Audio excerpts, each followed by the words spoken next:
Olá, grupo! Alfabetização para Leia Mais, Elísia Vatrim, Curitiba, Paraná. Dentro deste relatório que eu entreguei ontem para a neuroalfabetizadora Cláudia, psicopedagoga que ela levou, estão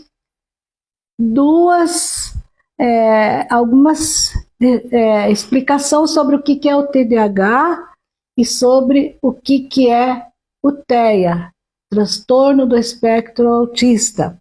Se eu não compreender o que é o TDAH, o que é o TEA, muito bem, sabendo o que é cada um desses transtornos, nós vamos conseguir entender como lidar com essas crianças. TDAH é diferente do TEA. São um pouco parecidos, mas tem diferenças, né?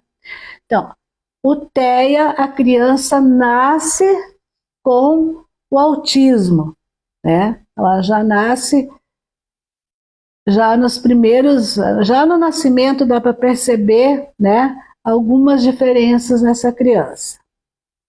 Muito bem.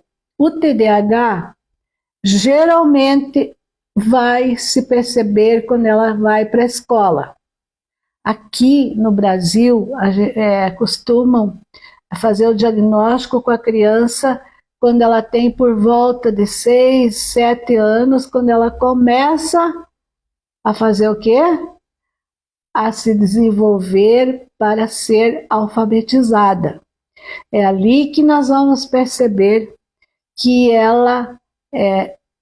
algumas são agitadas, outras não, porque nós temos 3 tipos, né? A criança tem só o déficit de atenção, e ela fica quietinha, vai ter prejuízo na aprendizagem. Então ela pouco se expressa, pouco fala. Nós temos aquela que é só hiperativa, que ela vai levantar, vai andar, vai interromper o professor, vai interromper a aula, responde antes, né? Nunca fala a frase completa, ela dá a resposta pela metade e acha que já sabe, que já aprendeu. E então nós temos que prestar atenção nisso.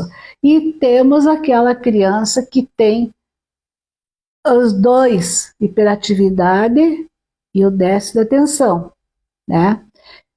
Que provoca grandes prejuízos no aprendizado da leitura, da escrita, porque é um comportamento que a criança não consegue dominar. Então, nós temos que auxiliar essa criança. Por exemplo, colocar a criança longe das janelas, né? Porque ela vai se distrair com qualquer coisa que acontecer lá fora. Né? Se um pássaro voa, pronto, ela já se distraiu. E daí ela já perde boa parte do que o professor está explicando. Sempre dá aula de frente para a criança, para todas, né? Isso é recomendado. Porque ela vai poder ver como que o professor se expressa, né? Ela vai entender e vai captar, né? E nós temos que prestar atenção nisso, né? Na hora de falar com a criança. E se ela se distrai, nós vamos colocar a mão no ombro dela para chamá-la para o exercício, para a aula, para o que ela está fazendo. Então, são medidas simples que ajudam, né? Mas, como eu falei, né? As crianças pequenas não dá para ter diagnóstico do TDAH. Porque as crianças, quando chegam na escola, no início, elas vão ficar agitadas, porque a família vai trabalhar e ela vai ficar na escola. Então, esse acolhimento é muito importante, né? E a gente tem que ver como acalmá-las, né? As pequenininhas eu já falei aqui, né? Dá trabalhos de educação com arte, né? Pintar, tudo que tem no ambiente você pode usar para fazer pratinhos de papelão, descartável, copinho, bolinhas, né? Pode usar tudo que tiver ali que não está sendo utilizado. Então não precisa ter grandes materiais para fazer isso. Em casa, mesma coisa. Ter rotina para criança com TDAH, mesmo horário. Não ficar mudando cada dia, você vai ensinar de um jeito, cada dia num lugar diferente, com televisão ligada, com celular por perto, com gentarada conversando, não vai dar certo. Então, tem que ter esses cuidados, né? E falar com a criança de modo explícito, nunca implícito, né? A gente, por exemplo, modo explícito, manga de camisa, manga, fruta.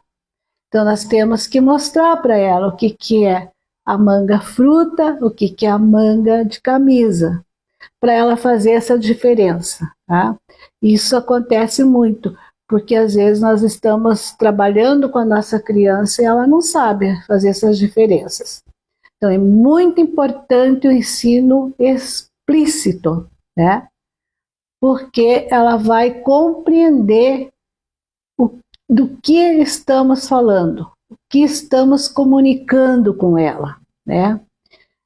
Então, eu estou falando do TDAH, né? Para o autismo, vamos falar no próximo vídeo. Muito obrigada.